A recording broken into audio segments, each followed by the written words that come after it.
Tuesday, June 25th, 2019.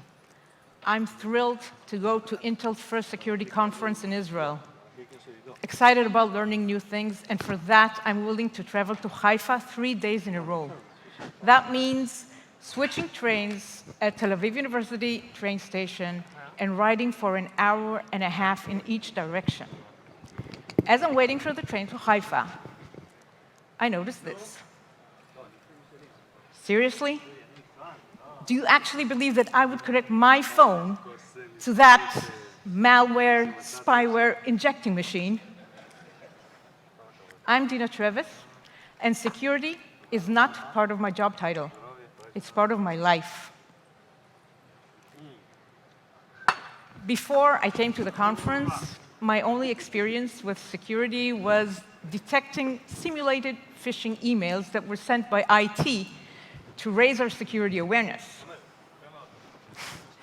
Like this.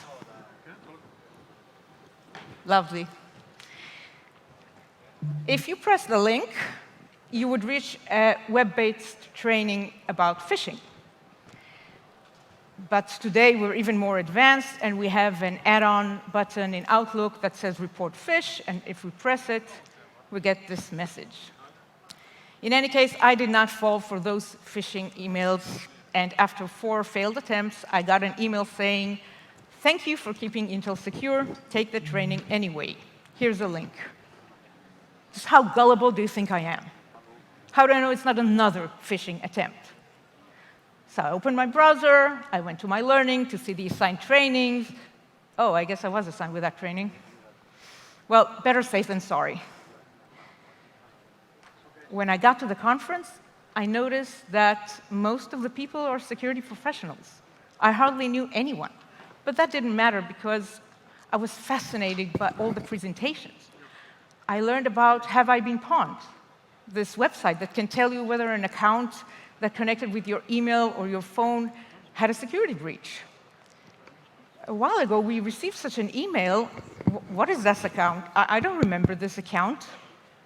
And then we remembered that when my daughter was in junior high, we needed to rent a locker for her, and we needed to open an account.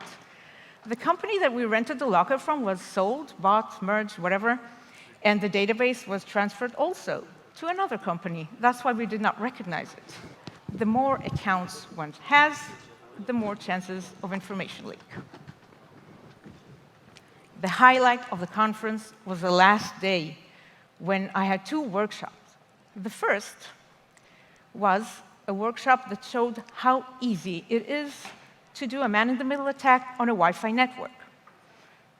So I was really glad that I trusted my instinct, who told me that connecting to a free Wi-Fi network in a conference full of hackers is probably not a very good idea. There was, of course, free Wi-Fi at the conference. What kind of password is that? You need a robust password like this. This is a lot harder to guess. But there was no need to guess because it was displayed on a sign with the network name and the password. Out of curiosity, how many of you are connected to the free Wi-Fi here? Raise your hands. How many aren't connected? And the rest are probably disabling Wi-Fi right now.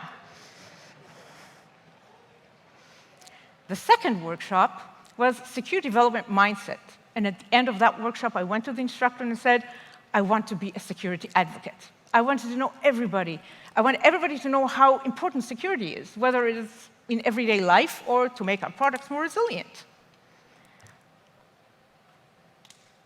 Raising security awareness means you need to do a mindset switch. Usually, when we develop a product, we think with a functional mindset. We want the product to do what it's supposed to do. And if the product doesn't behave properly because of misconfiguration, that's the user's problem, right? I mean, the manual specifically states that the user is responsible to configure the registers with valid values and according to the sequence as defined in the spec. And what if the user is not responsible? Security mindset also makes sure that the product doesn't do what it's not supposed to do. And what if the user isn't nice? Let's look at the following guidelines. You have a sequence that you should follow and a range of valid values. The responsible user would think about use cases. Well, even without malicious intents, I would say it is interesting to know what would happen if you configured the register not according to the sequence, and I would love to see what the unexpected results would be if I configured an invalid value. The attacker would think about abuse cases.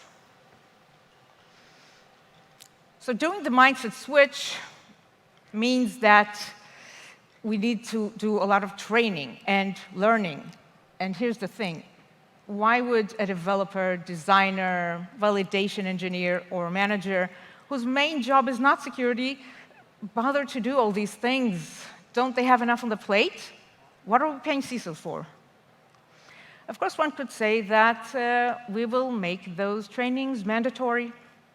Everyone will be required to take them, and if you don't take them, you will start getting annoying emails with the words mandatory and deadline, and your manager will be copied on that email. But I believe that security trainings and activities should not be assigned. They should be waitlisted, like the Wi-Fi hacking workshop that I attended. But how do we get to that point? How do we make people want to engage in security activity, in security learning? Well, externally, we pay them money and bring them fame. We want those creative, brilliant people on our side. And internally, a little branding never hurt anyone. Security belt certifications in various paths. See my verified achievement, some LinkedIn swag. Awards for security leadership. Awards and recognition for bug of the month, vulnerability of the week, whatever. And CTFs. They're fun, and they're addictive. I participated in my first CTF about a few months ago. It was face-to-face, and it was really nice to see people from my department taking more interest in security. We were divided to groups, and we had to solve the challenges together. Since we were beginners, we had a lot of help from the instructors. It was a good start. And then I participated in another CTF virtually a couple of weeks ago, not for beginners. Unfortunately, due to time zone issues, I could not be part of a team. Let's just say that I was not the top of the leaderboard. But I was not the bottom either. Every time, we learned something new.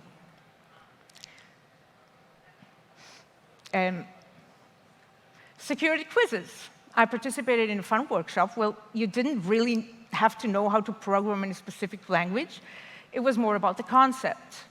They showed us implementations. We had to identify the problems and think of a better way to approach this. And for the more advanced, Secure Code Warrior.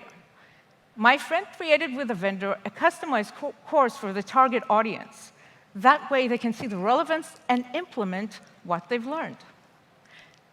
Security is a team sport.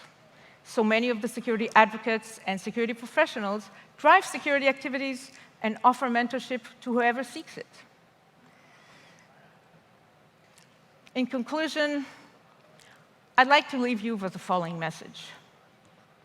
Before you press a link, you should stop and think, do I know the sender, or is it an offender?